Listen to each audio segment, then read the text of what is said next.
everybody. Welcome to Dine with the Divine. I'm your host, Ashley, and together we'll be exploring the magical, the mystical, and everything in between. So on today's episode, we're going to chat about different kinds of adobo, and we'll be chatting about a man who had a very interesting life. So I hope everybody's having a great week, and if you're not, I hope it's going to get better soon. Today, we have a wonderful guest, Rochelle Sugawa. Rochelle is a professional psychic communicator, educator, and creator of the Spiritfound Community and the podcast Genuinely Psychic. Since 2019, she's helped hundreds of folks access clarity and relief through accessing intuitive guidance and the support of spirit. She was born and raised on Oahu in the Kingdom of Hawai'i and currently lives in the Tongva lands in the shadow of the Foothills with her 3 cat companions. How are you doing today, Rochelle? I'm well, and I'm excited to talk about adobo and whatever else we're going to talk about today, Ashley. Awesome. Yes. Okay, let's start at the very beginning. How did you first access your psychicness? That's a great question. And honestly, the reason why I've told variations, I've given different answers to these questions in the past, and I think the reason why I give a different answer every time is because the more that I think about my childhood and the way that I was raised, the more I realize that I probably have been communicating with the spirit realms, accessing my psychic abilities for like longer than I know. And my background, I grew up, I'm Filipino and I'm Japanese, and I recently found out that I'm also Okinawan, which is a distinct ethnicity from Japanese. It's a whole political thing. We don't have to get into that now, but it's fine. We can later. It's no problem. Yes. Whatever you want, girl. How much time do you have? I'm here for all of it, but whatever you want to share. Yeah. Yeah. I grew up in a predominantly Filipino, specifically Ilocano household. So Ilocano is it's an ethnicity in the Philippines that's predominant in the northern region of the Philippines. And so I grew up with a very strong Ilocano identity because my grandparents were there. My mom came from the Philippines, and so we spoke Ilocano, and I was exposed to a lot of like cultural, spiritual practices living in that household. And I think sometime in the mid-90s, I can't remember when, but my cousins, my auntie and uncle all came from the Philippines to live with us. So it was like very Filipino. Like the only person that wasn't Filipino there was my dad. And a lot of, I guess like things that happened while I was growing up in that house, when we're all growing up in that house together, really shaped my perspective on spirituality and like what it meant to live in relation to the spirit realm. And I think a lot of people that are like grow up in immigrant households, we have this, there's the pre-existing pre-colonial spirituality remnants that we have, and then there's the imposed colonial religion, which for me was Catholicism, and then there's the cultural spiritual, how would I say it, I guess like landscape of the place that we're living in. So for me, growing up in Hawaii was like a whole nother layer on top of that, because Hawaii was colonized by the United States probably it hasn't even been 300 years. Yeah. Late 1800s. So there's always crazy shit happening. Yeah. And I lived like at the end of a cul-de-sac, and there's like a forest behind my house. So there's just, it's like it was a breeding ground for a lot of like spiritual experiences, spiritual experimentation. So I guess, sorry for the super long laying the foundation. You're good.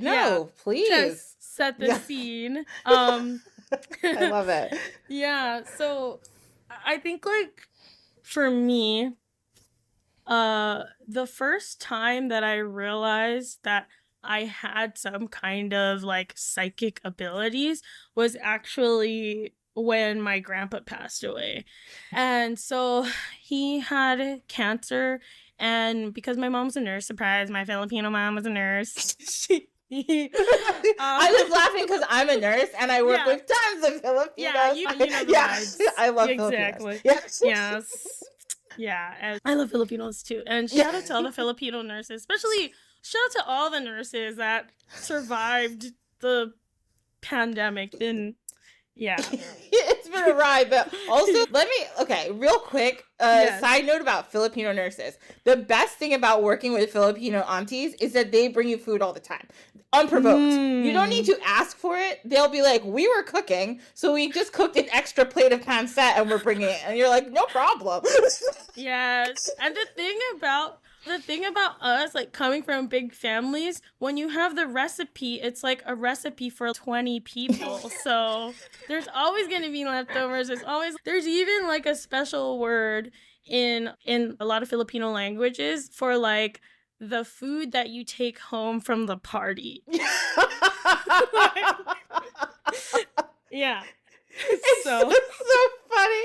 I wish so like when I ever go to like when my dad, we used to go to a lot of like African parties, like 'cause my dad's from Ghana, so we used to go to a lot of parties, and the food you're gonna take home is like so serious. Like you need to bring a plate. Or if the guest doesn't provide some, it's a problem. Everyone's confused. Like, at the end of the night, we're taking the food home because we're all going to eat it tomorrow for lunch. So this is a serious situation. And there's always like one uncle or one auntie who starts before they start serving. Yeah. And it's like, excuse me, I want some of that too. Exactly. You walk in, you're like, oh, they're unwrapping the food. And here's this one woman already got her containers, and you're like, ma'am, nobody has eaten yet. What are we doing here? Yeah. I know we said elders first, but it's for this meal, not for lunch tomorrow. Like, can we serve everyone first? The babies haven't eaten either. Nobody's eaten. Oh, I love that. I'm sorry I went off topic. No, it's okay. Back to what you were talking about. I'm so sorry. You were talking about your grandfather.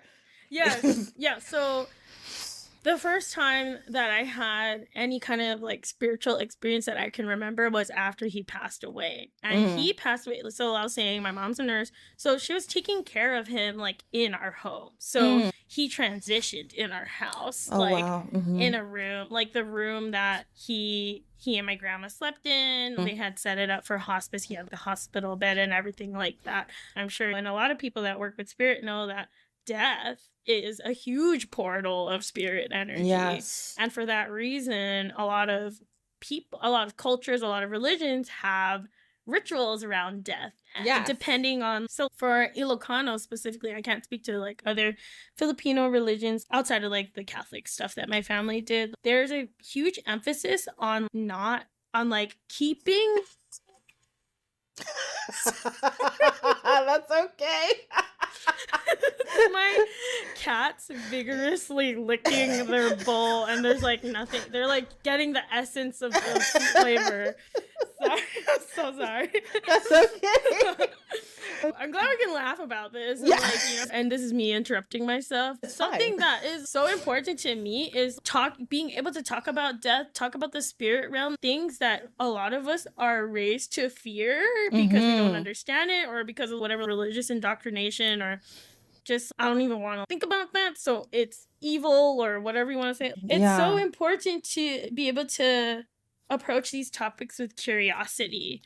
Because spirit is funny sometimes. At least the way that they talk to me in memes sometimes. They talk to me, they like, my brain association is, ooh, the SpongeBob episode when he's learning how to drive. That's how it comes through for me. So I'm all about, holding on one hand, like, how sacred this work can be, and like, being serious about it, being intentional, but on the other side, we can joke around too. And oh my god, I'm all about it. When my spirits also like, tell me like just, oh, Ashley, you're really fucking up today. And I'm like, oh girl, I know, I'm so sorry. I'm gonna try harder. They're like, yeah, this is not a good day for you. Like, like, so it's true. And what you said too about, it's so funny, everything you said, especially when it comes to the subject of death, especially in different cultures, it's celebrated different. So when you have a lot of that Christian or Catholicism influence, it's very standoffish. It's you go to mass and this person died, blah, blah, blah, blah, blah. But when you have a lot of these rich cultural contexts to it, there's a lot of different rituals with it. And the way I've noticed a lot of different cultures look at death other than they do, I'm going to say America, because that's what I know best. But America is very like standoffish when it comes to death and stuff. But a lot of other cultures are very like intentional about how we deal with death. And then that can be dependent on the person's status in the community. That can also be dependent on the person's age. It can be dependent on how the person died. But there are special rituals we do for certain different types of people depending on how. And we also, a lot of cultures have a big emphasis on letting the soul go. Like making sure, and I think it's in Judaism, I might be wrong, but I know they open windows when somebody dies to let the soul out. And a lot of different cultures do some spiritual stuff, do different things such as that. But when we talk, death is part of life.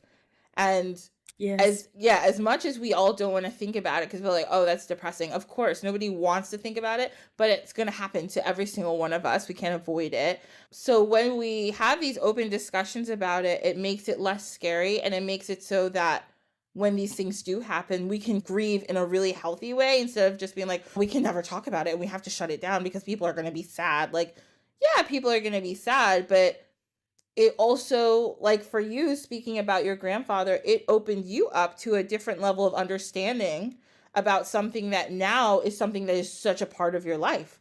So like, even though, yes, it's sad, this is your grandfather, have this relationship with him, it also ended up being something that opened you up to something else. So it's, what do they say? I'm not a science person.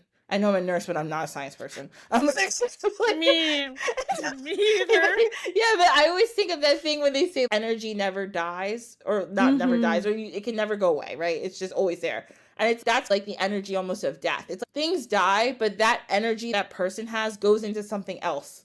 And then when we die, it goes into something else. So death does open all these different portals and different things and different understanding. And it also gives way to all these questions. I think when I think of like Neanderthals, right?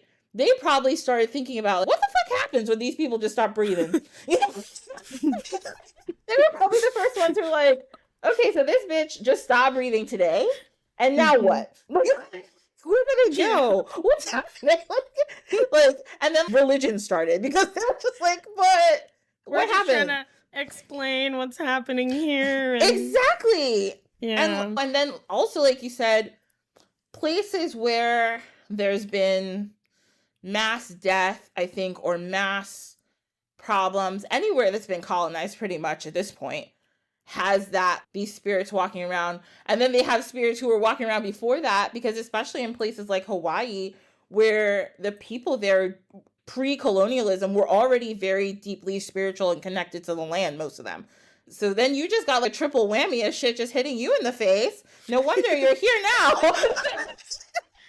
Yes, it was a circuitous journey, but yeah, I do feel like this was something that it was inevitable, even though when it happened, it seemed to me like it was random or totally not on my path, but I just reflecting on what you've been saying about death, I think for me, so the first portal was with my grandpa passing away.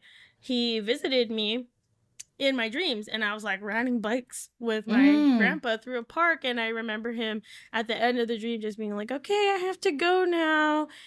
And I remember hugging him and feeling like it felt so real. I woke up, I was crying, and it was also like during that process where I had a little hint of, and now my cat's drinking my water out of my mug, so that's I'm so sorry.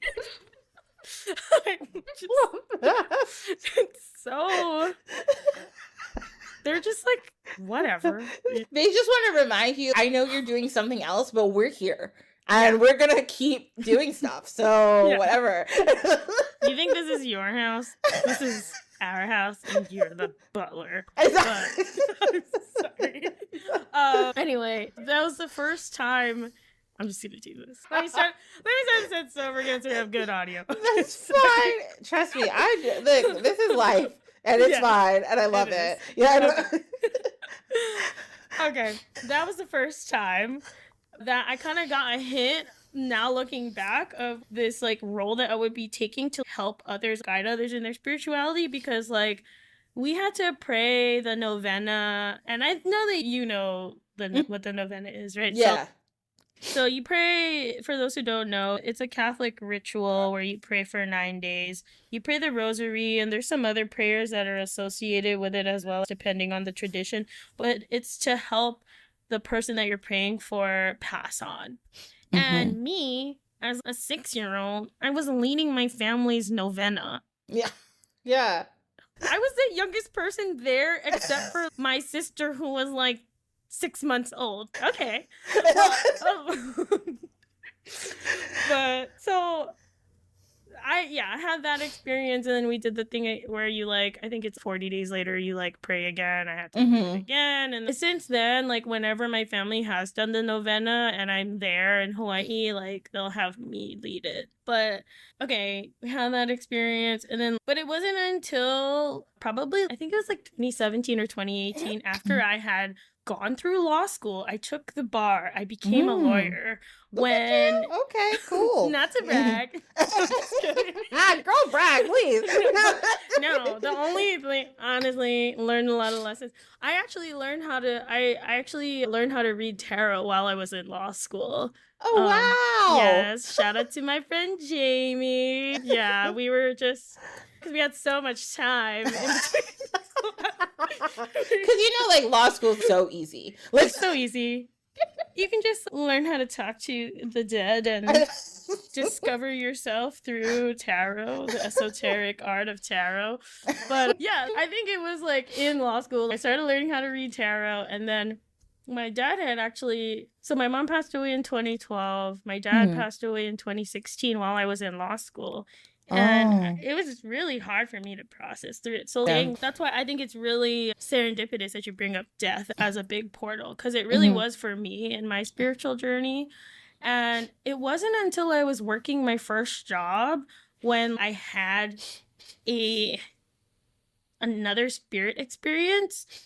And this time it was like really fucking scary. Yeah. It's like, okay, I'm going to set the scene for you again. Hopefully it doesn't take as long as the last time. But it's okay. Yeah. Setting the scene, I'm living alone in a 1-bedroom walk-up, and I'm like, baby witch, trying to learn how to see my auras. Because I watched a video on YouTube where this guy's, anyone can learn how to see their aura. And I was like, even me? Okay.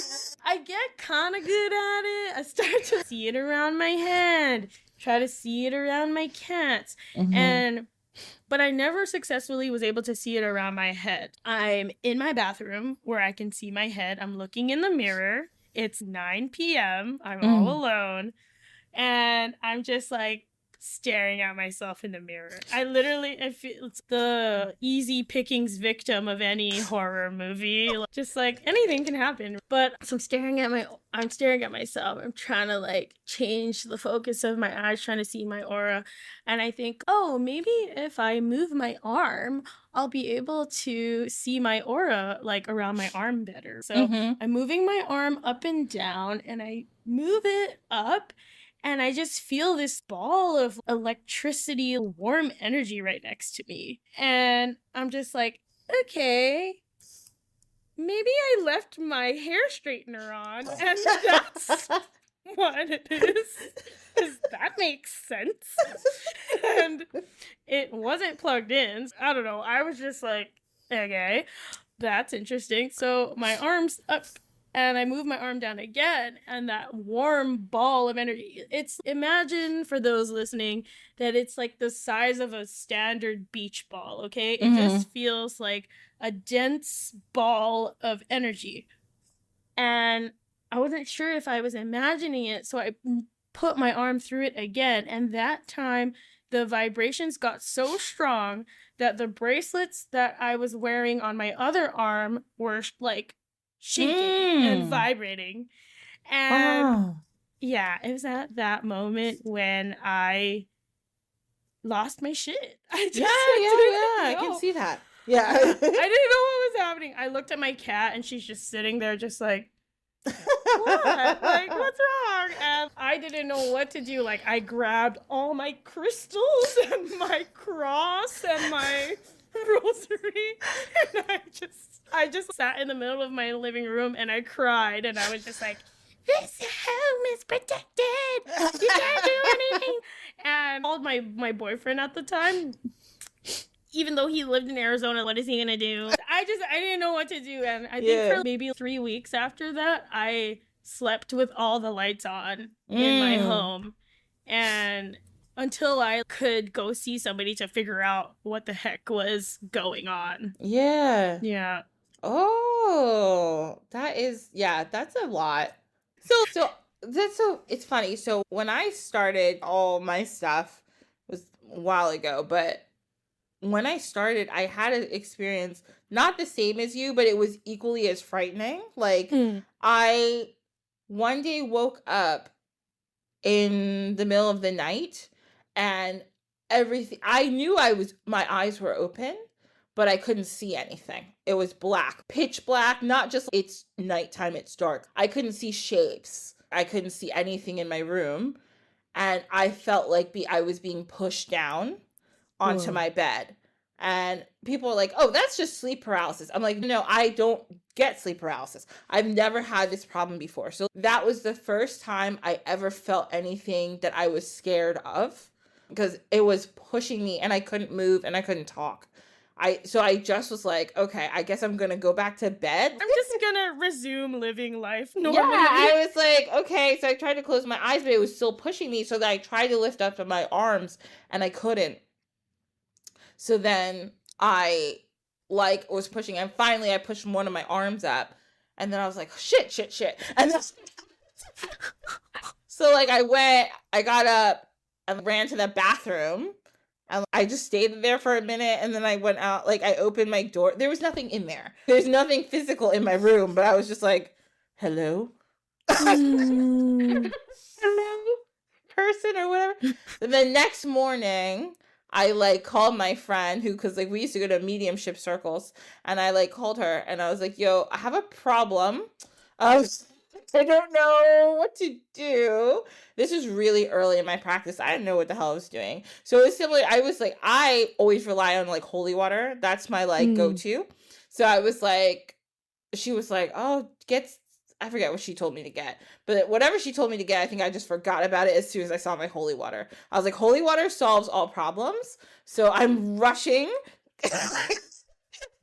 grabbing my holy water and just throwing it all over my room and just calling Archangel Michael to please take this thing away. And the next time I was scared to go to sleep, but I did. So I get it. Sometimes we have these strange experiences. Yeah, no, for sure. And I think the fear really pushed me. That's what really pushed me to try to understand how to navigate the spirit realm, how spirit communication works, how to identify when I'm safe and when I'm not safe. Because I learned from the psychic that I went to that what I felt was actually my spirit guide.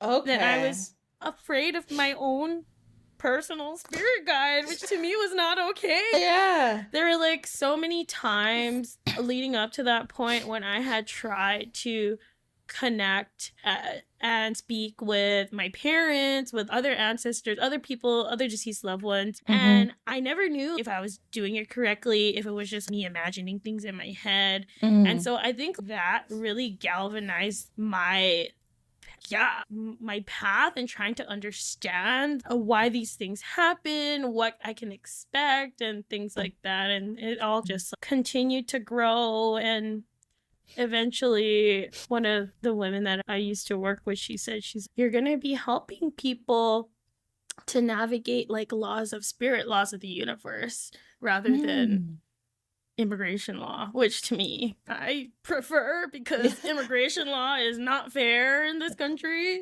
Yeah, that's how I got here. That is awesome. And now you have a whole community that you're helping, so that's awesome. Good. So like you went from not even knowing that was your own spirit guide to now helping other people figure that out. I love that. That's wonderful. Okay. So now we know all about you and how we got here. And so now we're going to talk about our dish of the week. We're going to go on to our next thing. So I know you said that you won a pork adobo contest when you were in I love it. When you were in college, was that it? When I was in law school. Oh, when you were in law school. Okay. Yes. So you were learning tarot and you were cooking amazing food when you were in law school. So you basically just like law school's easy. It's like you were doing all these other things and then you went to law school for fun. And you're just that smart. You're like, whatever, it's fine. I'll go to law school on the side and while I'm cooking and learning tarot. No, honestly, okay. For those that don't know, I can't tell. I'm joking. Law school is not easy. And I think... Me too. I didn't go to law school, but the people I know, it was really fucking hard. I think like when you're in that mode, at least for me, it just you get into this zone where it's like, okay, this is my base level of stress. It's really high. Yeah. And I'm just gonna keep putting on other hobbies. I even played like women's flag football when I was in law school. You had to keep yourself busy. Yeah, that was my 20s. That was then, and it's a different era now. Yeah. So, yeah. I know, isn't it wild? I was talking about this at work. When I was in nursing school, I used to work on Friday night. I'd work from 11 p.m. till 7 a.m. Then I would come back to work at 3 p.m. and work till 7 a.m. Sunday morning. Then I would sleep for a couple hours and go back from 3 to 11 because I tried to get a good paycheck in 4 days because I had to go to school in a week and it was too hard to navigate. And I would just do that and I would still go out. I would still go. I don't understand. I'd work a 16-hour shift and I'd go out. I'd be like, people are like, oh, you want to go to this bar? I'd be like, yeah. Or I would drive to Philadelphia, which is an hour away from where I live, to hang out for 2 hours. I don't know. Now I can't do that because I am older and I need water and rest. I can't do all that. Shade, a comfy blanket. Yes. If we're going to day drink, I have to prepare. The day before, I need to be well hydrated. I'm only going to have 2 or 3 drinks and I'm going to have a good meal with it. Because by 5 or 6, we're all going home. I can't do this anymore. We had a boozy brunch and now I must rest. Oh, no boozy brunches, please. I must get my rest. I can't stay out all day. No. Oh my God. I love it. But at least I'm hydrated now, so my skin looks a little better. It's better. You do have great skin. Oh, thank you. I'm trying. I don't have a skin routine or anything. I keep begging my sister because she's really good at all that stuff to teach me. I don't know what you want. I'm like, I don't either. Teach me what I think I need a skin routine. That's what TikTok tells me. Someone help me. You'll be too powerful if you have a skin routine. It'll just increase all my hours. Oh my God, now I need a skin routine. Oh my God. So, back to Adobo. I love it. This is fine. We're going to do this the whole time. It's no problem. I only know what adobo is as seasoning that I can get in the grocery store, right? So I don't really know too much about it. So I was like, let me see what adobo is because it must be in multiple different things. I found this article on Bon Appetit. And so it says adobo is derived from the Spanish word adobar, or to marinate. And adobo unites the many places that once fell under Spanish rule, but adobo is an example of how separate cultures persist and evolve despite Spanish influence. The word adobo speaks to the shared history of Spanish occupation, but taste adobo from Mexico besides adobo from the Philippines, and you'll instantly witness how traditions have diverged. Okay, adobo, the ones we have here are we have 4 different types of adobo. The first one we got is Spanish adobo. So Spanish adobo is with vinegar and oil. It's a marinade, and it has pimientos, oregano, salt, garlic, and black pepper. And this came centuries before refrigeration, as it helps preserve proteins. And this happens a lot of the time. The reason in a lot of places where it is warm, the foods are spicier, is because spices help preserve food. So the people figured that out way early on. They didn't have refrigerators. So they just were like, let's just put all this pepper in here and it'll make it last a couple more days. So this happened in coastal areas where meat spoiled quickly. Like the south of Spain is very warm. The port city of Cadiz, for example, is known for cazón en adobo, which is a dense chunks of dogfish that get marinated in vinegar and spices. Okay. So that's Spanish adobo. Then next we got Mexican adobo, which is also different. So in Mexico, adobo starts with dried chilies. Like we talked about this in a previous episode, like with mole. They use a lot of dried chilies in Mexico. And the chilies are rehydrated and then combined into a thick paste with vinegar or citrus juices. And then they can add onions, garlic, cumin, oregano. And it is also matched with meat or seafood most of the time. And it can be thinned out to make it a broth for a sauce, or it can turn into a base for a stew. And it can be used also as a condiment.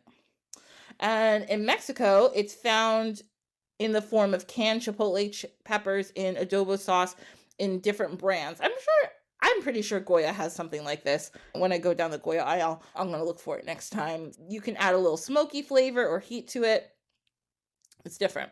Now we're going over to Puerto Rico. And in Puerto Rico, they have their own adobo too. And that's garlic, some kind of vinegar or citrus, oregano, salt, pepper, and olive oil.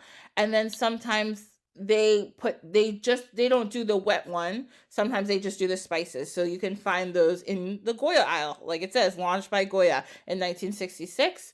And it's a very tasty flavor. It's very strong. This is the one that I know the most that I've had before is Puerto Rican adobo. It's absolutely delicious. And then last but never least, we have Filipino adobo. So if you didn't know, you should know by now, because I feel like we've talked about the Philippines a couple times on this podcast. The Spanish showed up in the Philippines in 1521, and they brought all their bullshit, but they also brought some vegetables and stuff. Yeah.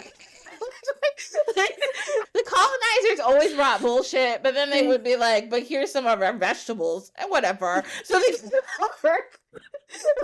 make up for it. They're like, we're definitely going to take all your land and try to destroy your culture and your language and maybe mess your people up, but here's some new vegetables for you. Colonizers are fucked up. Anyway, they're the worst. So we have in a Filipino adobo, we've got vinegar. We may have some soy sauce, some garlic, some bay leaves, and some black peppercorns. It says the ratio that's dictated by both your family, like how much your family likes it or how much you like it. You can do a chicken, you can do a pork like Rochelle did and won a super awesome contest. You can make it into a sticky glaze. Ooh, I love a sticky glaze. It makes everything taste better. And that's usually what it says they would put on a pork, not so much a chicken. And you could add, if you want to get real crazy, you could add squid, you could add eggplant, you can add mushrooms. Makes sense if you're in the Philippines, you add squid, it's an island country. And oh, by the way, before on this podcast, I did not know how many islands were in the Philippines, and now I do. It's 7,640. Now we know the exact number, everyone. I'm so excited. I was like, I know it's over 7,000, but I cannot remember the number. I'm going to try to keep that number in my brain for one day. There's going to be a Jeopardy question, and they're going to ask me, and I'll say, I know. The other thing that's cool in the Philippines is we have different types of adobo. We have a red adobo, and then you have a yellow one that you can put turmeric in. And the red adobo is with fish sauce and annatto, which makes Adobong Pula, which is a red adobo.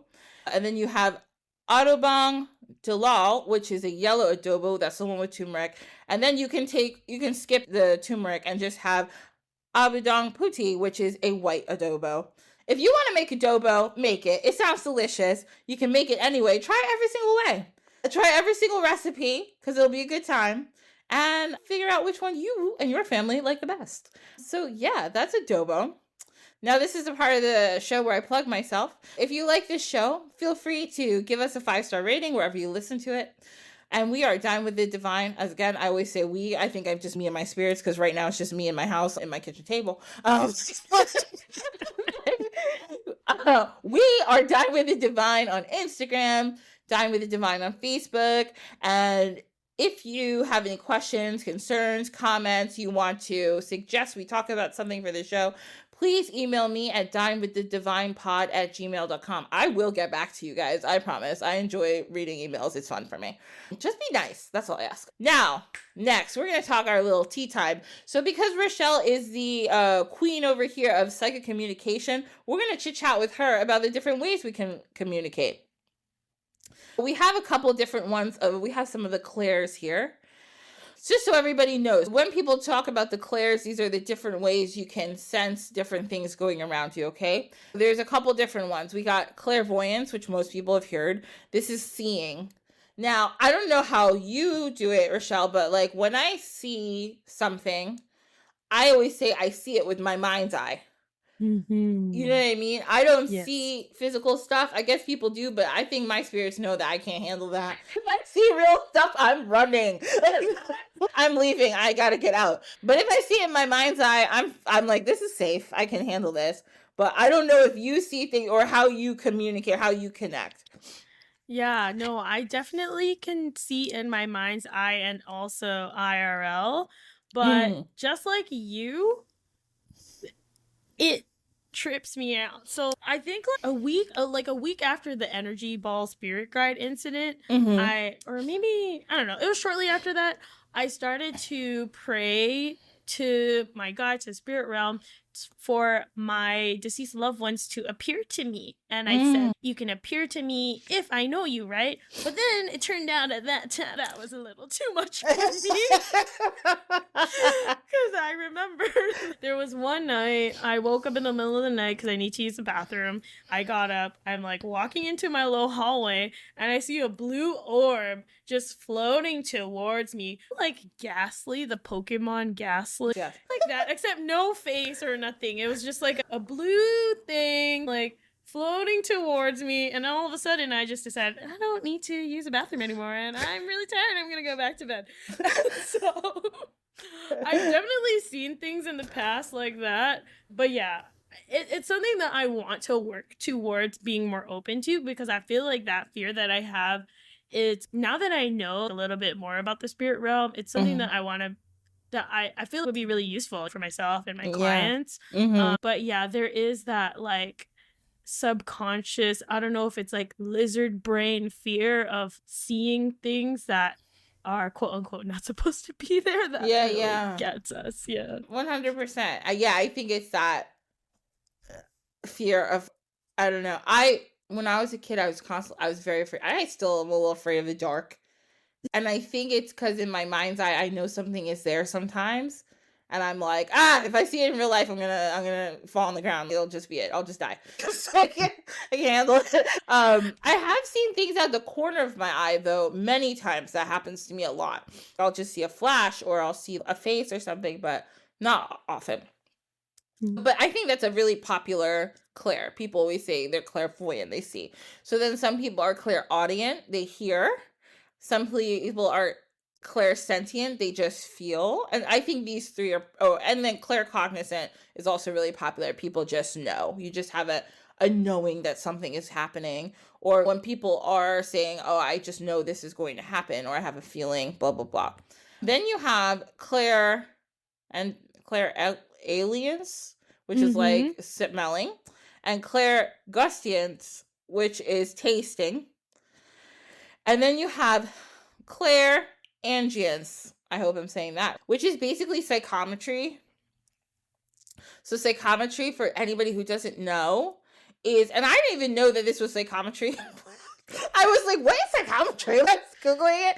And okay, and then I was like, oh, I know what the hell this is. I didn't know this was what it's called. It's the ability to, so this is the definition I have here. The ability to discover facts about an event or person by touching inanimate objects associated with them. So a lot of times, I've been in a couple psychic classes. This is something people teach a lot because it's like one of the, I feel, easier ways to start to build that connection.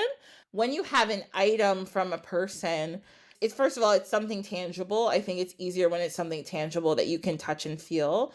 And you can feel then the essence of the person who usually own that, which I think is, it makes life easier. One thing that I remember we did years and years ago when I took this class, this is more than 10 years ago, this like psychic class, we did this thing where it was like a sand reading. I've never done it since. Oh. It was very cool. The woman who was teaching us the class, she brought out this bowl of sand, and she would have the person who was going to be the reader. There was like 6 of us in this class. The person who was, and we didn't know each other. The person who was going to be the reader would go in a different room and close the door. You weren't able to see who was doing it. Somebody else would come forward, put their hands in the sand, and just feel the sand, move their hands all around it for like maybe 20, 30 seconds. They'd go sit down. Then they call the person out from the room. And the person in the room had to go then in and feel the sand and give a reading. And it was really cool. And it worked. Awesome. Yeah, it was so cool. That's one of my favorite ways that I've learned how to read. Okay, divination is so vast. There's so many different ways. But I love some of the more abstract ways, like not the guts thing. I don't know about that. It's not for everyone. Yeah, it's not for me. And if you do, that's your thing, and I'm not dogging it, but like I'm not yucking your yum. But are they saying yum to that? I don't know. I don't know. I have no idea what's going on. Maybe with they people. are. No, yeah, sorry. No, it's fine. Yes. I don't know. Yes. We don't know. If you do, that's great. That's your business. It's none of my business. But I really love the sand reading is cool. Some people do flowers. I really think you could almost use anything. Some people use flowers. I learned like when I was doing my shamanic training, Olympia, where they use an egg. Mm-hmm. I like that because it's cool to figure that out. But I've tried tea leaves. I don't get it. That's not for me. But tea leaves are really cool. Coffee grounds are cool. There's a million different ways to do divination. Like a lot of people just like tarot. If you don't like tarot, you don't have to do tarot. If you don't like runes, that's fine. There's like a gazillion different ways and you can find your own way. So now I have a little article here that talks about like, how do you become psychic? And I just liked some of the different things they said. If you're on a path that you want to connect with your psychic senses, these might be a couple things you want to do. And Rochelle, feel free to interject whenever you want. One of the and this list is actually a little shady. I don't love it, but it brings up extra points that I was like, okay, I can understand. One of the things they say is like to quote unquote keep your mind out of it, but that's literally one of the hardest things to do. Yes. Yeah. It is. Yeah. When you're first learning, all you want to do is think of stuff. One thing I always tell people to do, I will make an admission right now. I'm a shit at meditating. I don't meditate. I'm bad at it. Yeah. It's just like with the guts. It's not for everyone. Exactly. But also, just like with the guts divination, you don't need to meditate in order to be a good channel. Exactly. You don't need to meditate.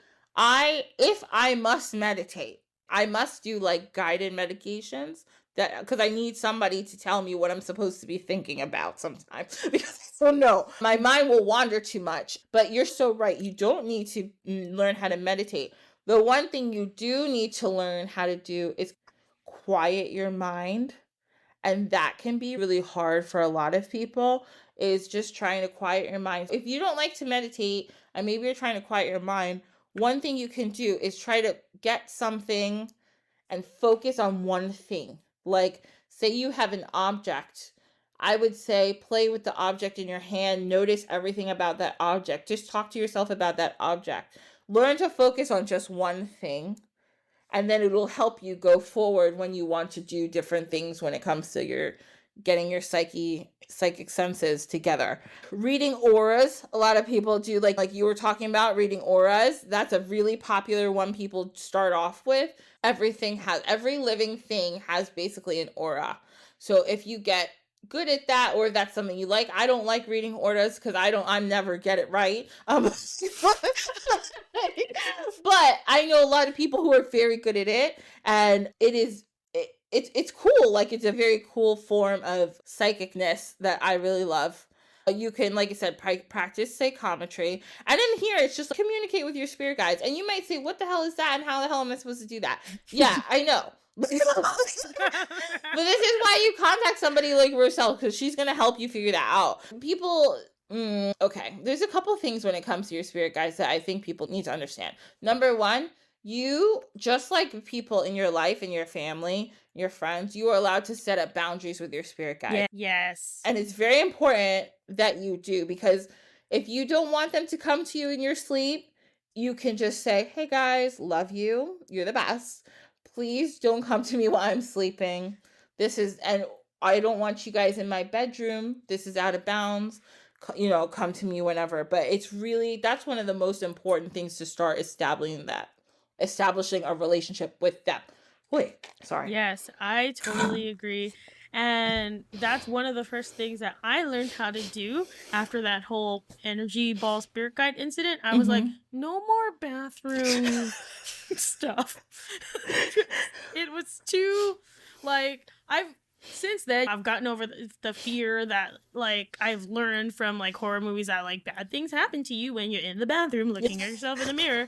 But when I first started out, that was a big boundary for me. No bathroom, nothing in my bedroom. It has to be in a common room, and I laid out this whole list of boundaries. And I think it's really important to preserve your sanity, your energy, so you can be well rested and communicate on your terms. But also, it helps to give you confidence once you see that you can develop a relationship with your spirit guides, with the spirit realm, that respects your boundaries. And I think that psychologically helps people to get more comfortable with more different interaction with spirits too. Yes, absolutely. Because all your loving spirit guides, and the thing about all your spirit guides, they do care about you and they love you. They will always respect you because you respect them and you care about them. You want to have this good relationship, just like any good partner, any good family member would. If you say, please don't come in my bedroom, they won't. You just have to ask. And then you say, I love to see you guys in my kitchen. They'll come talk to you. They'll tap you on the shoulder. Hey, girl, we got a little message for you. We know you're cooking that adobo, but real quick, tell you something. Yeah, make sure you are. And also, people always, when you are not feeling good, when you're sad, when you're going through something, that is a good time to go to your spirit guides. You can go chit chat with them. Yeah, they don't only need to hear from you when you're in a good mood. When you're in a bad mood, go talk to them. They might have something to tell you, some good advice, something to get you through your moment or whatever's going on. A lot of people are like, yeah, I don't like to when I go to my altar, I make sure I'm completely composed and I'm completely this. And I'm like, really, girl? Because I'd be a mess. That's me one day a year for 4 hours. It would be really hard to develop a relationship with your spirits if you're just trying to come every time you're only perfect, or when your altar is exactly how you want it. Yeah. Our spirits know that we are huge messes because we're human. And that's why they're here to help us. Yes. So I love that you brought that up. Yes, because I've heard it so many times when people are like, I must clear my altar and everything must be perfect. And I'm like, which is great, because your spirits, they appreciate the respect. Of course, they're like, thank you for cleaning it up out here. But also, if you are in distress, they want to hear from you. They want to help you.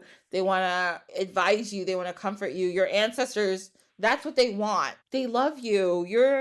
It's like going to if anybody has that grandmother, grandfather feeling in their life, or they've had it, that's what all your ancestors are, literally your grand something, right? So they are trying to embrace you and love you. One of my earliest spirit guides is my grandmother, who I never met, but she has been with me. And anytime I am like going through it, I just say, Grandma, I just need you. And I feel it. She comes, she's doing it right now. She just comes and she gives me a little squeeze.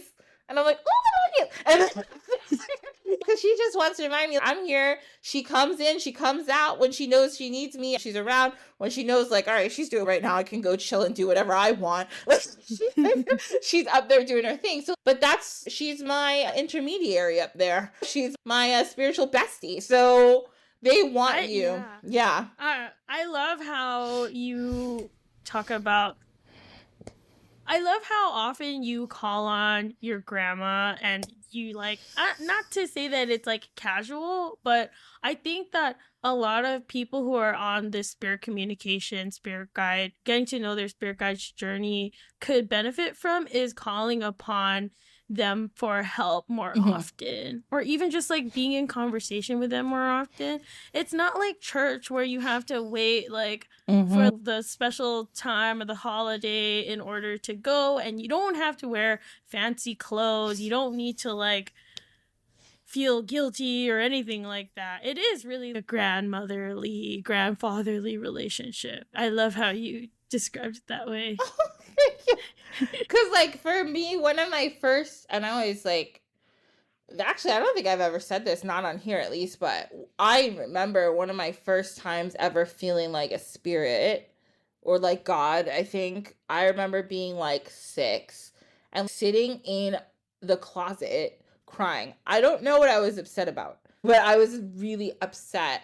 And I just started calling out to God. I was like, God, please help me. I'm so upset.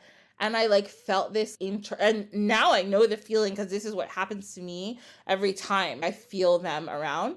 I just got this warm feeling all over my body, and I felt better. Like, I was still upset, but I instantly felt better.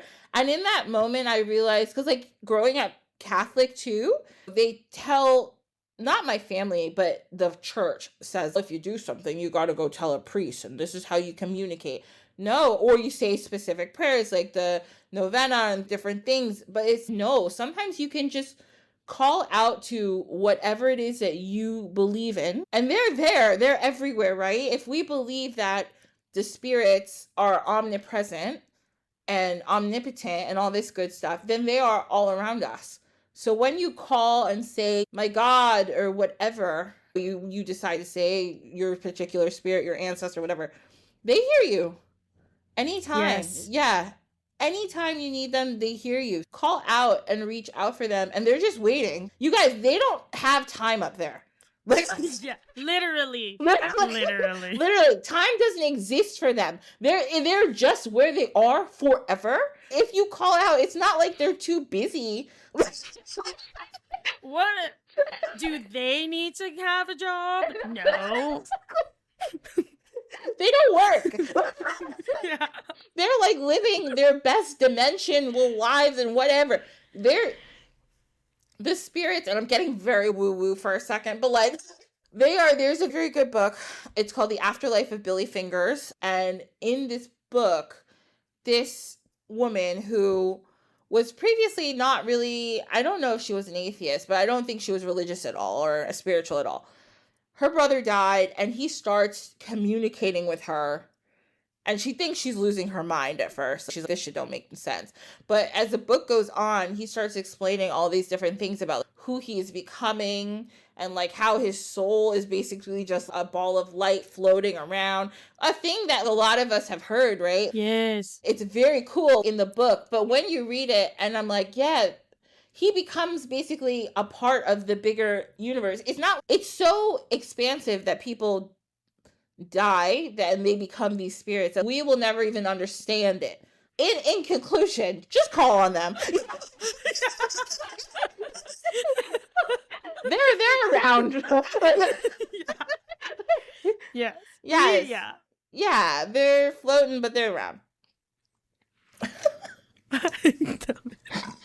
It's so funny because, yeah, sometimes trying to make sense of like how it works, and by it I mean death and spirit, like how it all works energetically, I really do think that our brains are not equipped to understand it. I don't know if you remember, but there was a woman on TikTok that was talking about 2-dimensional beings and 3-dimensional beings, and how she keeps trying to explain what the 4th dimension would look like, but every time we can't adequately visualize it because we don't know what the 4th dimension looks like.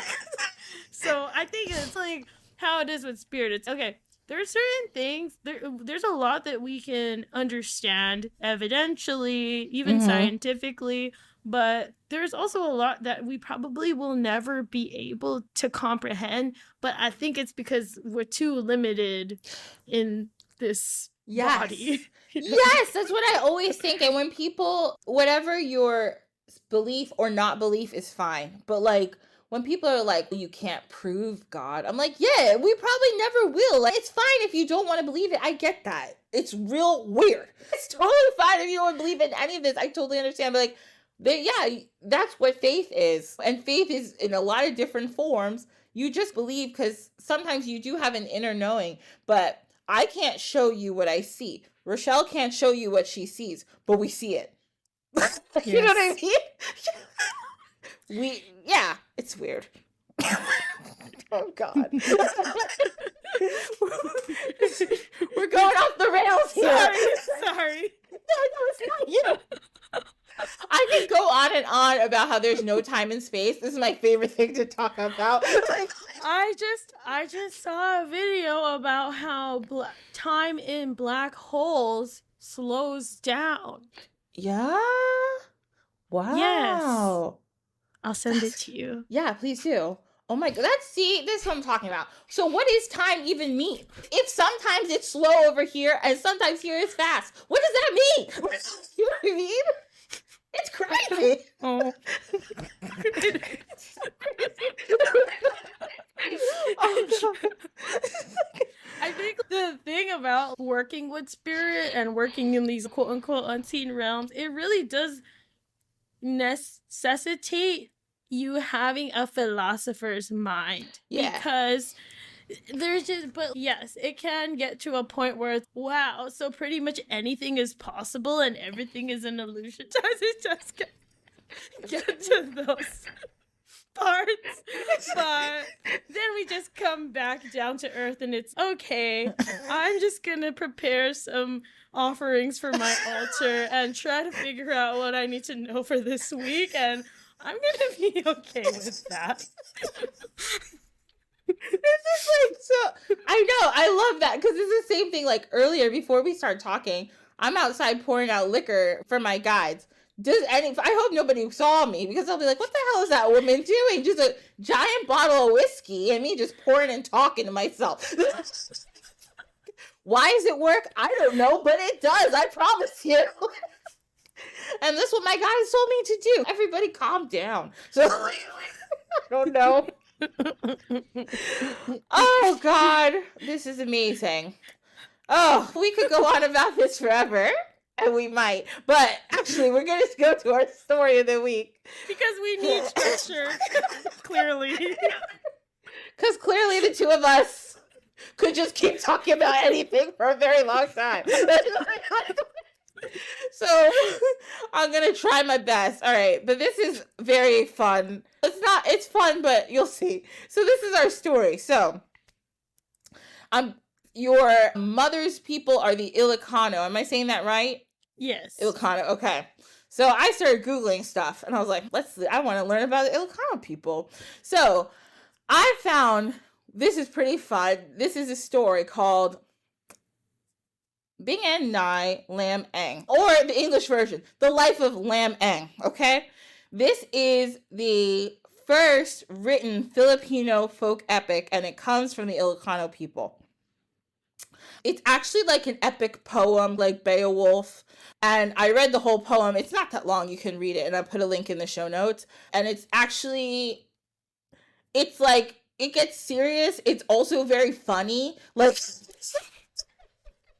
it's also like hilarious at times. I'm like, what's going on in this story? But I really enjoyed reading it. I gotta tell you, a lot of it has been, so this is like a folk epic, but you'll see they talk about baptism and stuff. So it's been Christianized. The first guy who wrote it down was a Spanish colonial person. So a lot of it has been Christianized, but it's still a really good story. All right, so here we go. This is the story of Lam-Ang, our boy. You're going to love him. I do. So it all starts, there's this couple. They got married. They were super, super happy. So there was this woman, and she got pregnant later on because they started banging all the time. And things were good. Everything was fine. The second verse of this poem is literally just about how much food this lady was eating. And I'm like, rude. She was pregnant. Leave her alone. It literally just labeled all the fruits and vegetables that she couldn't stop eating. They're like, this lady was out of control. And I'm like, first of all, don't be rude to my girl. She's 7 months pregnant. She's starving all the time.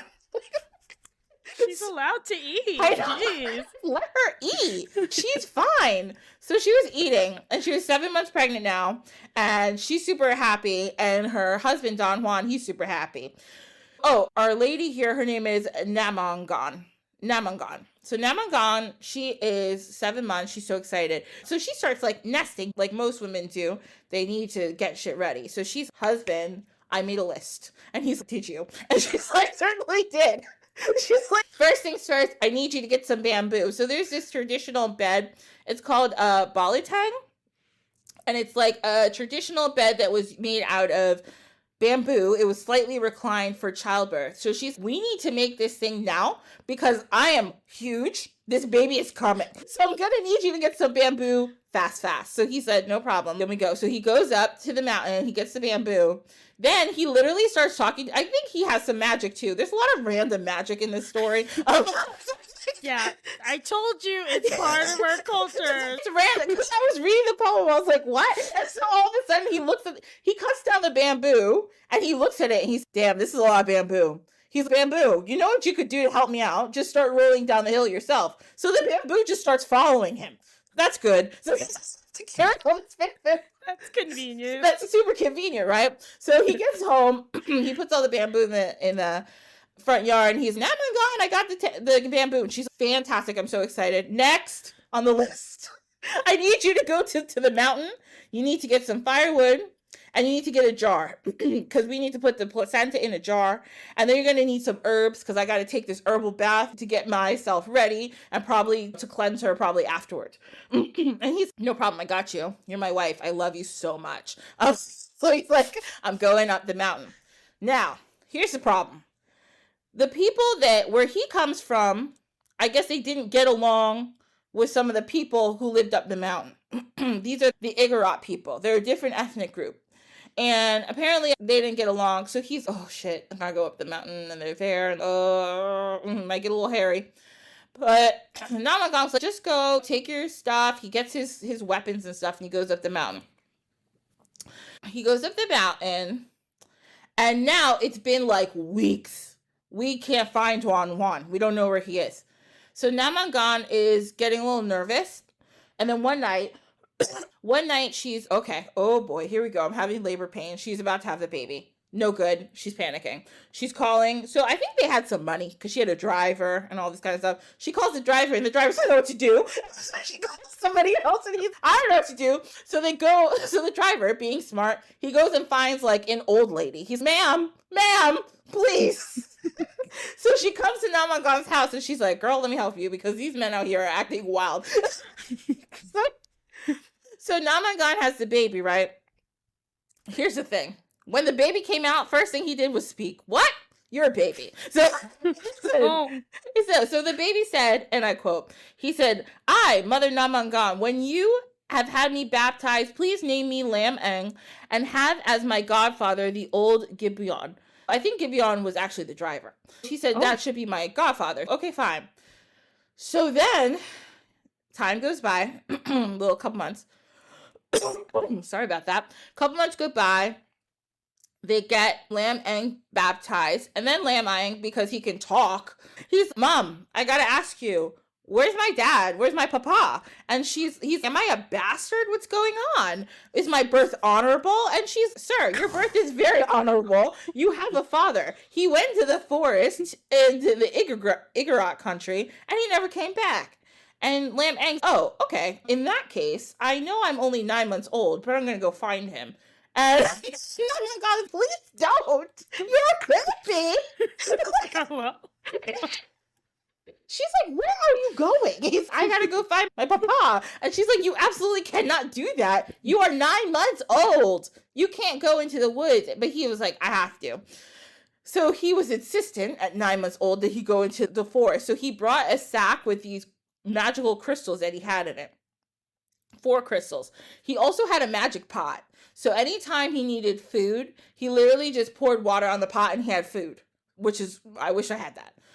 So it's basically a magic Instapot that he had, and this is great. Yeah.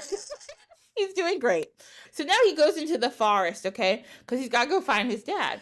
And he falls asleep with his sword and his shield, and he has a dream that night in the forest. He hears his voice telling him to hurry up because the Igorots are feasting on his dad.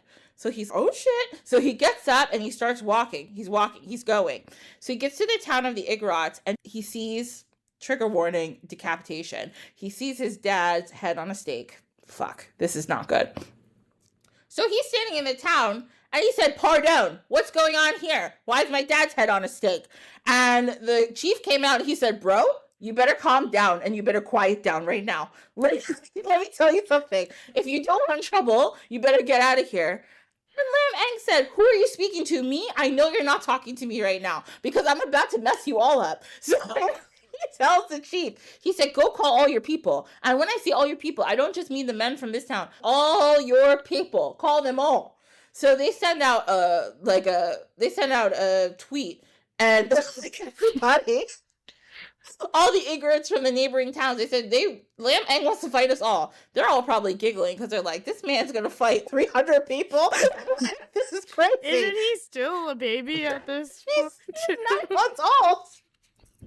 Oh my gosh. He's a baby. So the chief tweeted a meme like, can you believe this baby said he's gonna fight us? Everybody come out. So Lam-Ang's okay. He sees everybody standing around him. They all stand around him. They all got their swords and spears and shields. And Lam-Ang's like, he's like Morpheus. He's like, come, bring it on. And he says literally to the Igorots, he said, now this is your end.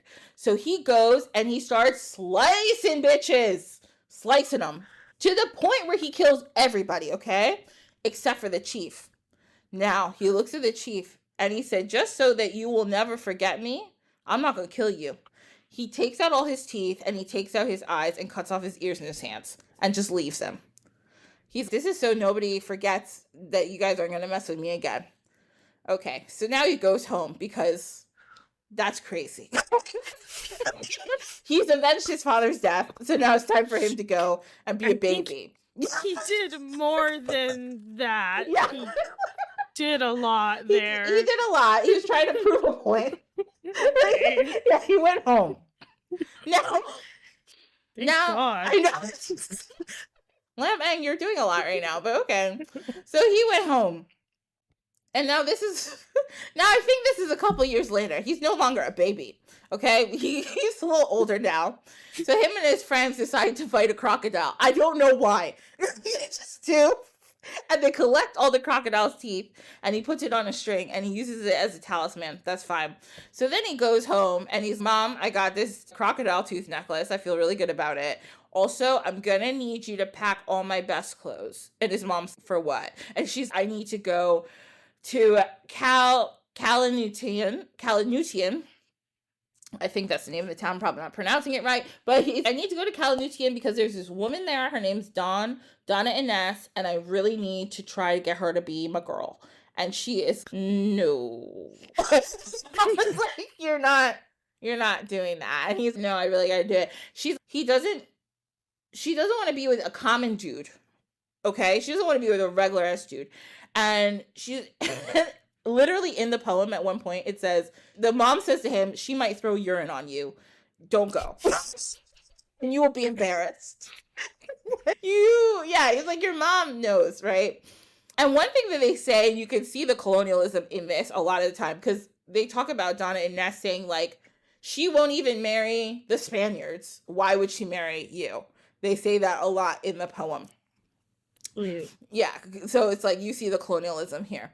But anyway, Lam-Ang is not somebody to be told what to do, as we could see. So he said, I'm going. He now packs up he has a white rooster who's magical, and he has a dog who's also magical. So he has to take them with him. So he's on the road again. He's traveling, despite his mom not wanting to go. So now he's on the road. He meets this guy named Sumerang, which is another rude thing they say about Sumerang. They say Sumerang, whose eyes were as big as plates and whose nose was as wide as 2 feet. Rude. The colonialism again. I said, damn, that's so rude. If the story was that Sumerang was ugly, just say that they thought Sumerang was ugly, but don't be rude like that. Okay, and by the way, Lam-Ang is supposed to be really hot. He probably was, because you'll see. Anyway. Okay. Sumerang sees Lam-Ang, and he's everyone's heard of Lam-Ang at this point. He's, Lam-Ang, where are you going? And Lam-Ang's, I'm going to try to court Donna and Ness. And he's, bro, I just came from there. Let me tell you something. This is fruitless. Don't go there. This is a bad idea for you. And Lam-Ang's, to be honest, I am going. I don't really care what you say. And also, I'm in a rush. I've got to go. I got to get there quick. And then Sumerang's, no, you don't. And he starts to attack Lam-Ang. Lam-Ang, though, is really strong. He catches the spear that Sumerang tries to stab him with between his thumb and his forefinger in there. And then he pushes Sumerang back. And he twists it. And he gives Sumerang a good spin. And he knocks him on the ground. And he tells him, get out of here. Don't mess with me anymore. And Sumerang runs away. So we're done with that guy. So now he keeps walking, and he meets this other lady on the road. And this lady tries to seduce him. She's, Lam-Ang, I've heard so much about you. Wink. And he's, listen, lady, I don't have time for this. I'm trying to go get... How old is he at this point again? He's no longer a baby. I don't think he's a baby anymore. Thank God. Okay. But not a kid? Or no. Like... I think we're going to just say, for safety reasons, that he's in his 20s at this point. Okay, he's a man now. He's a man now. He's a man. Okay. Yeah, so this lady... This random woman is throwing herself at Lam-Ang, and he's, ma'am, please. I don't have time for this either. So he just dismisses her, and he keeps going. Now he gets to the town of Calatunian, and they're like, there's a line out the door of men trying to court Donna and Ness. So he's, damn, this is crazy. What am I gonna do? So then he lets his rooster, I know what we're gonna do. The rooster flies on top of an outhouse, and the outhouse collapses. So then everybody looks over, including Donna and Ness, out her window, and her mom's, that's Lam-Ang! The mom is, oh my God, go get the guards to bring him up. That's a hero. And Donna and Ness is, who's that? She's, Lam-Ang, I just told you. You gotta go get him. He's a hero, and he's a cutie patootie. We need to get him up here to see if we like him. So the mom is so excited. They invite in Lam-Ang, and they just have a big feast. They eat and eat and eat. They have a whole 3 verses about how much they're eating again, but this time it's not shady. It just sounds really delicious. They'll have lunch with her parents. He's like talking, oh, my name's Lam-Ang. One time I was a baby and I killed 300 people, and they're like, oh my God, that's so great. So now the parents are like, okay, what can you bring us if you want to court our daughter? Like, we're cool, you seem nice, but you got to bring something to the table. Like, what do you got? And he's, oh, what do I have? I have 2 gold boats. Like, what? He's like, I have 2 boats made of gold. And they're like, oh, no, you don't. He's, watch this. I have gold. Oh, and he also has a friend from China who has a bunch of porcelain. So he's got gold boats, a magic rooster, a magic dog, and mad porcelain. Bitch. Rich bitch. So her parents are impressed. They like Lam-Ang. They think he's cool. They're like, okay, bring back all your stuff and your people, and you can marry my daughter. Great. So he goes home and he tells his mom, Mom, sound the gong, because that's literally what it says. He said, sound the gong, because we need all the townspeople out here right now. So all the townspeople come, and they're like, what's going on? And Lam-Ang's here, you're all invited to my wedding, but you got to bring shit. As I've told you, I have 2 gold boats. Transportation's not an issue here, but we are going to need some food, and we're going to need some other stuff. So everybody in the town is pumped, because they love Lam-Ang, and they love a party. So they're like, let's do it. The next day, he loads up the town. He loads up all their vegetables and fruits and meats onto his 2 golden boats, and he sails to the town of Donna Nest. Now they get there. Everyone is so excited. They're like, oh shit, they've never seen a golden boat. This is so exciting, right? So everyone's, oh, this is going to be great. The whole town, now we have 2 towns in attendance for this wedding. It's the best party anybody's ever seen. Everyone's partying. Now, another hilarious part of this poem. After the mass of the wedding and after the reception, now Donna Inez and Lam-Ang, they have some time alone. So Donna Inez says to Lam-Ang, let me see you walk. Literally, this is what it says in the poem. Donna Inez said, I want to see how you walk to see if I like it. And if I don't like how you walk, I'm returning you to your mom. This poem is so funny sometimes. Like, and so she sees the way he walks. And she said, I don't like the way you walk. Your pants are low, you're bow-legged, and you fill up the path.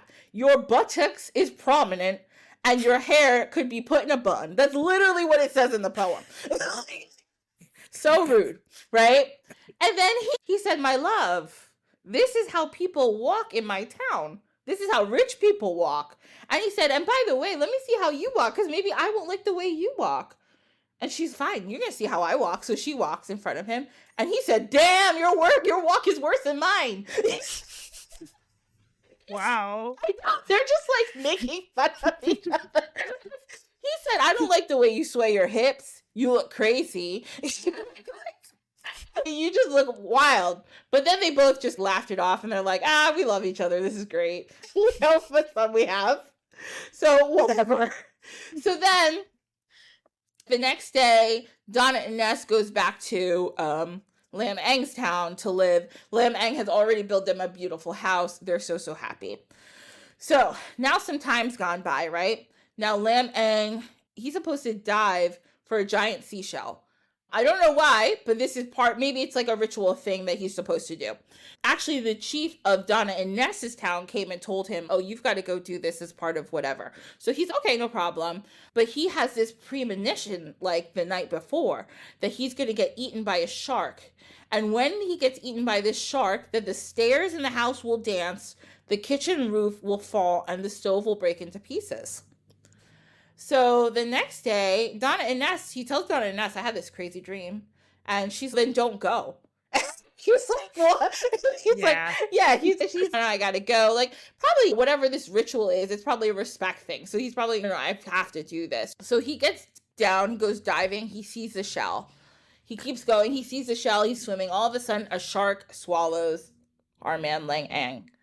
Meanwhile, at home, the stairs started shaking. The roof fell in and the stove broke. So now Donna Inez is hysterical because she's like, oh my God, my husband's dead. This is so terrible. She's so sad.